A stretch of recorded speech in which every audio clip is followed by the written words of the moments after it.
హిందూ ధర్మాన్ని పరిరక్షించాల్సిన బాధ్యత మనందరిపైన ఉందని సబ్బవరం సర్కిల్ ఇన్స్పెక్టర్ పిన్నింటి రమణ తెలిపారు.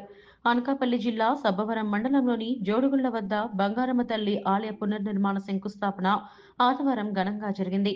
ఈ కార్యక్రమానికి హాజరైన సర్కిల్ ఇన్స్పెక్టర్ పిన్నింటి వెంకటరమణ మాట్లాడుతూ, ఈ మధ్య కాలంలో దేవాలయాలపై జరుగుతున్న దాడులను ప్రతి ఒక్కరూ తమ బాధ్యతగా భావించి ఖండించాలని, అలాగే పిల్లలకు దేవాలయంపై ఆసక్తి చూపే విధంగా మనమే తయారు చేయాలని, దేవాలయాన్ని రక్షించుకోవాలని సూచించారు.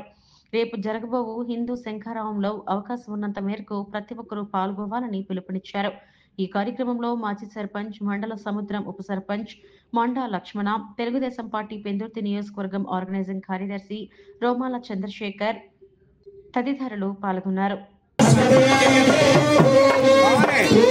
స్థాయికి మీరు తీసుకెళ్లాలని మీ అందరూ కోరుకుంటూ ఈ అవకాశం కల్పించినటువంటి కమిటీ వారికి అందరికీ నా యొక్క ధన్యవాదాలు తెలియజేస్తున్నాను.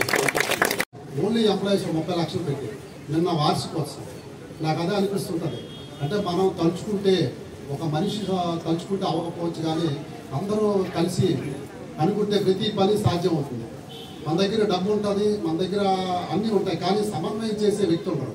ఆ సమన్వయం చేసే వెంకటరావు కానీ లేకపోతే మన వాళ్ళు కానీ అందరూ కూడా ధార్మిక కార్యక్రమాలకి, ఎందుకంటే సంపాదన మీద తప్ప ధార్మిక కార్యక్రమాలకి ఎవరు టైం వెచ్చించడం లేదు. డబ్బులు కావాలంటే పడతారు కానీ టైం వెచ్చించడం లేదు. కాబట్టి అందరూ కూడా సభవరంకి ఇదొక ఇంపార్టెంట్ అసెట్.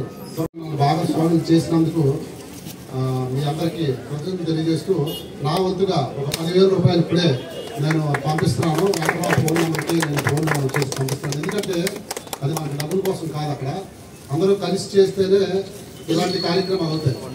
జోడుగుళ్ళు అంటే ఈ 2 గుళ్ళు వల్లే ఈ జోడుగుళ్ళు అనే పేరు వచ్చింది కాబట్టి అంత ఫేమస్. ఒకప్పుడు ఇక్కడ చాలా యాక్సిడెంట్లు జరిగేది, మీ అందరికీ తెలుసు. నెంబర్ ఆఫ్ యాక్సిడెంట్లు జరిగేది ఇక్కడ ఈ టర్నింగ్లోనే. ఈ గుళ్ళు ఎప్పుడైతే ఇది అమ్మవారు కానీ లేదా వినాయకుడు కానీ ఆంజనేయ స్వామి కానీ ఈ గుళ్ళు ఎప్పుడైతే ఇక్కడ ఇదైందో, వీటికి ఎప్పుడైతే ప్రాముఖ్యత వచ్చిందో యాక్సిడెంట్లు కూడా తగ్గడం మొదలైంది. మీ అందరికీ తెలుసు. ఇబ్బందులు వస్తున్నాయి గుడుల్లోని, చర్చిల్లోని. గుడుల్లో ఏదైతే ఉందో ఎస్పెషల్లీ గుడుల మీద దాడులు జరగడం జరిగింది. సో కాబట్టి అందరూ కూడా కలిసిమెలిసి, హిందువులంతా కలిసిమెలిసి ఇలాంటి గుడి కార్యక్రమాలు, గుడులు కట్టుకోవడం, గుడులు నిలబెట్టుకోవడం చేయకపోయినట్లయితే మనందరం కలిసి ఉండే అవకాశం